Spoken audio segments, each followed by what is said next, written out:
नमस्ते। आप सभी से अनुरोध है कि कृपया हमारे चैनल को सब्सक्राइब करें, सब्सक्राइब बटन दबाएं, बेल आइकॉन भी दबाएं और दी जयपुर डायलॉग्स कोंकण समिट 2026 21 मार्च 2026 इसका रजिस्ट्रेशन लिंक नीचे दिया हुआ है डिस्क्रिप्शन में, उसको आप क्लिक करके और देख सकते हैं कौन कौन से स्पीकर्स हैं, क्या शेड्यूलिंग है और उसके अनुसार आप अपना रजिस्ट्रेशन वहाँ करा सकते हैं।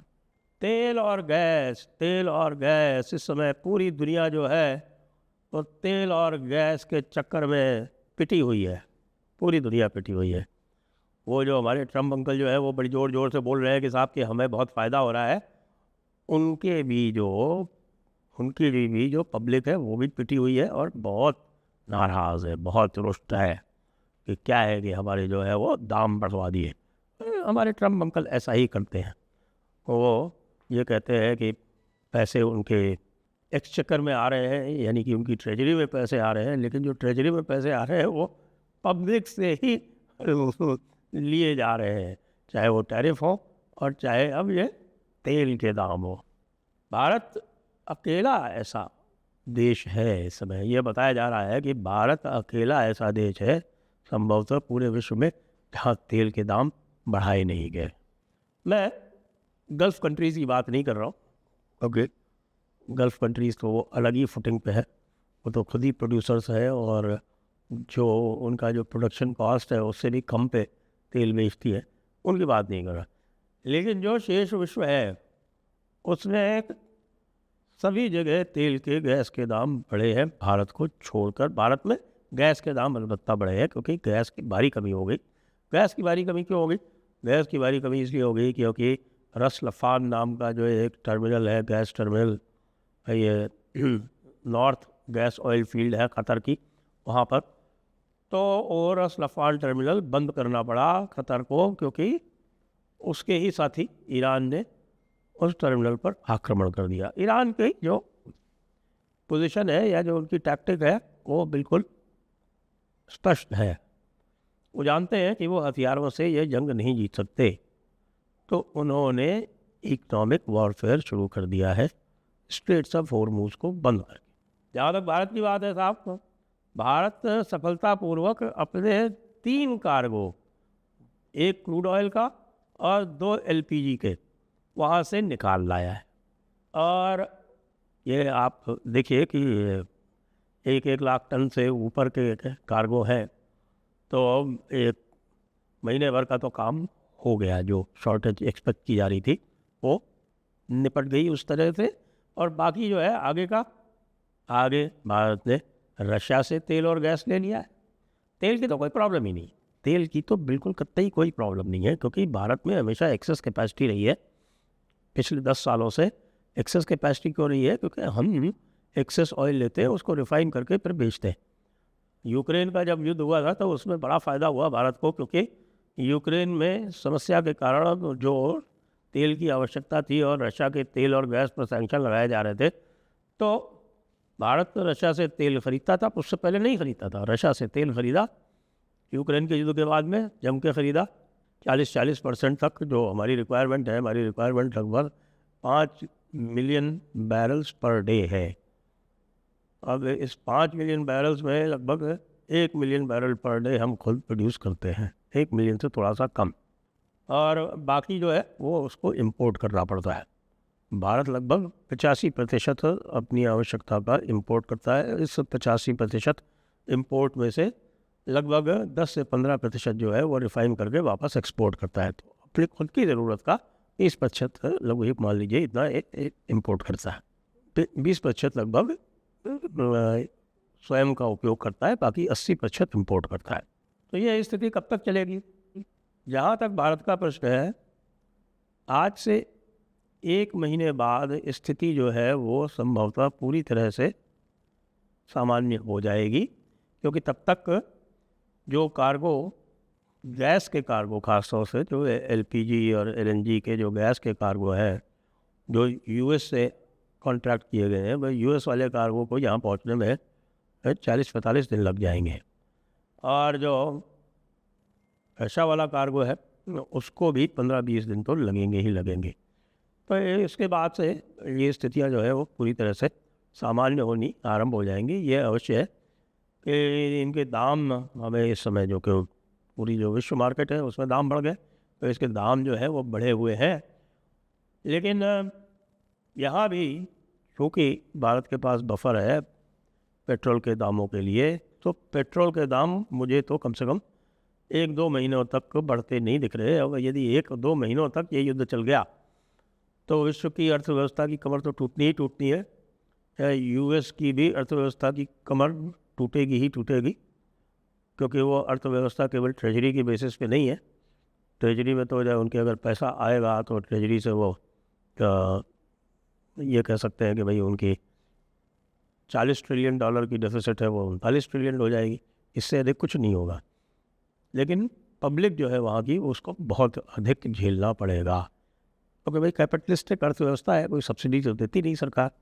जितने दाम होंगे मार्केट में उतने दाम पे ही आपको मिलेगा नीचे, तो इसलिए यूएस पब्लिक को भी बहुत मार पड़ने वाली है। भारत का जो लॉन्ग टर्म विजन है वो बहुत स्पष्ट है, और वो लॉन्ग टर्म विजन जो है वो अभी कुछ दिनों में अपनी जो पूरी एक्सप्लोरेशन पॉलिसी थी वो भारत ने बदल दिया, क्योंकि Modi ji practical economic policies लाते हैं और इसमें भी प्रैक्टिकल इकोनॉमिक पॉलिसी लाई गई। क्योंकि पहले जो होता था वो एक्सप्लोरेशन के बाद में किस तरह से हिस्सेदारी होगी, जो एक्सप्लोरेशन कंपनी है उसको कितना हिस्सा मिलेगा और भारत को कितना हिस्सा मिलेगा, इस पे बड़ा झगड़ा होता रहता था, और इस झगड़े के कारण जो कंपनीज थी वो नहीं आती थी। अब देखिए कि अब इसको बदल के रेवेन्यू शेयरिंग में कर दिया गया है कि भैया जो बेचोगे, जो उसका जो रेवेन्यू शेयर होगा उसके हिसाब से ये तय होगा। और ये जो है वो स्पष्ट होता है, क्योंकि रेवेन्यू शेयरिंग में कोई प्रॉब्लम नहीं होती। देखिए अगर आप कभी भी समझौता भी करते हैं तो मैं आपको थोड़ा सा समझाऊँ ये कि यदि किसी कंपनी में ये कहा जाता है कि भाई जो ग्रॉस रेवेन्यू है उसकी शेयरिंग होगी, जो भी पार्टनर्स होते हैं उसमें, तो झगड़े नहीं होते हैं, क्योंकि ग्रॉस रेवेन्यू जो होता है उसमें कोई समस्या नहीं आती। लेकिन जैसे ही आप कहेंगे कि नहीं साहब प्रॉफिट शेयरिंग होगी, तो साहब प्रॉफिट शेयरिंग में फिर मैनेजमेंट का रोल आ जाता है, और मैनेजमेंट कैसे एक्सपेंडिचर बढ़ा दे, प्रॉफिट कम कर दे, ये सारे खेल होते रहते हैं, फिर आपस में पार्टनर्स में झगड़े होते हैं। तो यही कुछ इस तरह का था। क्योंकि रेवेन्यू शेयरिंग मॉडल ले आया गया है तो धड़ाधड़ एक्सप्लोरेशन कंपनियां आ रही हैं, जो भी ब्लॉक बचे हुए थे वो धड़ाधड़ ऑक्शन हो रहे हैं, और जम के एक्सप्लोरेशन चल रहा है। और ख़ास तौर से जो अंडमान सी का जो एक्सप्लोरेशन है वो बहुत बड़ा एक्सप्लोरेशन होने वाला है। वो बड़ा एक्सप्लोरेशन इसलिए होने वाला है क्योंकि वहाँ कह रहे हैं कि आपके 11 बिलियन टन, ये वो गयाना में जो ऑयल एक्सप्लोरेशन हुआ है, वो गयाना का जो ऑयल एक्सप्लोरेशन है वो लगभग अभी तक जो प्रूवन है, वो प्रूव हुआ है, वो 11 बिलियन टन्स 11 बिलियन टन्स इतना वहाँ पर प्रूव हो चुका है। तो 11 बिलियन टन्स का मतलब होता है कि अब गयाना ने ये कैपेसिटी डेवलप कर ली है कि वो लगभग 5 मिलियन बैरल्स पर डे अब एक्सपोर्ट कर रहा है। तो इसी आधार पर यदि माने कि भारत भी कह रहा है गयाना साइज़, हालांकि हमने जो देखा उसमें तो और भी ज़्यादा लग रहा है, लेकिन चूँकि हरदीप पुरी जी ने कहा कि गयाना साइज़ फील्ड हमको मिली है, ऑयल फील्ड, तो गयाना साइज़ ऑयल फील्ड का मतलब है 11 बिलियन बैरल की वो ऑयल फील्ड है।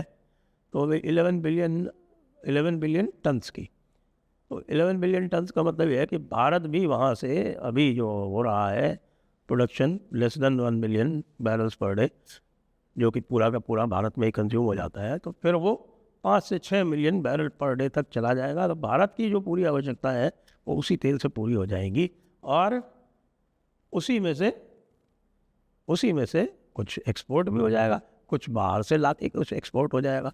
भारत की जो रिफाइनिंग कैपेसिटी है वो यूएस के बाद पूरे विश्व में सबसे अधिक है, जो रिफाइनिंग कैपेसिटी है, और जो हमारी स्वयं की जो आवश्यकता है उससे कोई समझिए 40-50% ज़्यादा है। हमारी जो आवश्यकता है उससे बहुत ज़्यादा है। 40-50 तो मैं ज़्यादा बोल गया। ये समझ लीजिए कि हमारी पूरी आवश्यकता पूर्ण होकर भी, और उसके बाद फिर 10-20% एक्सेस कैपेसिटी है जो रिफाइन करके भारत एक्सपोर्ट करता है। तो भारत का सबसे बड़ा एक्सपोर्ट जो है, सबसे बड़े जो 2-3 एक्सपोर्ट्स हैं, उसमें ये ऑयल, रिफाइंड ऑयल प्रोडक्ट्स जो है ये सबसे बड़े हमारे सबसे बड़े ये एक्सपोर्ट्स हैं। और ये रिफाइनिंग कैपेसिटी लगातार बढ़ाने की चेष्टा चल रही है। अभी आप देखें कि 5-6 लाख बैरल और ऐड होने वाले हैं। राजस्थान में एक रिफाइनरी खुल रही है, जोधपुर के पास में बालोतरा ज़िला है, उसमें पचपदरा नाम का एक स्थान है, वहाँ पर एक बड़ी रिफाइनरी आ रही है हिंदुस्तान पेट्रोलियम की, वो भी अब ऑन स्ट्रीम आ जाएगी। तो भारत को इस ऑयल और गैस से ना तो इमीडिएट कोई नुकसान होने वाला है, शॉर्ट टर्म में कोई नुकसान होने वाला है या कोई समस्या आने वाली, ना लॉन्ग टर्म में आने वाली। ख़ास तौर से ये जो डिप्लोमेसी ईरान के साथ चल रही है, जिसके सहारे आपने देखा कि 3 हमारे जो टैंकर्स हैं 1-1 लाख टन से ज़्यादा लेके क्रूड ऑयल और गैस लेके और आ गए, वो भविष्य की ओर इंगित कर रहा है कि किस तरह से ईरान अपना ये कह रहे हैं कि अपना ऋण चुका रहा है। क्यों? क्योंकि ईरान के 3 युद्धक पोत हमने उनको शरण दी, 2 को तो दी और तीसरे को भी दी थी, लेकिन तीसरा आया नहीं, वो चला गया श्रीलंका। और अगर वो भी आ जाता, जो उसने शरण मांगी थी और दे दी गई थी, तो वो भी पनडुब्बी द्वारा उड़ाया नहीं जाता यूएस की।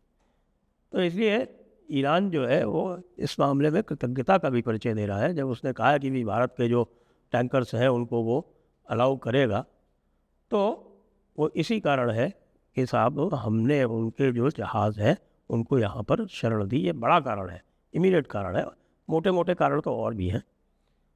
बस ये देखना है कि साहब कि अमेरिका जो है वो इससे चिढ़ के कहीं कोई फॉल्स फ्लैग ऑपरेशन ना करवा दे। They are perfectly capable of that. वरना तो मोदी जी की डिप्लोमेसी जो है वो फर्स्ट क्लास चल रही है और तेल और गैस की कोई समस्या नहीं आने वाली है। जय हिंद, जय भारत, वंदे मातरम।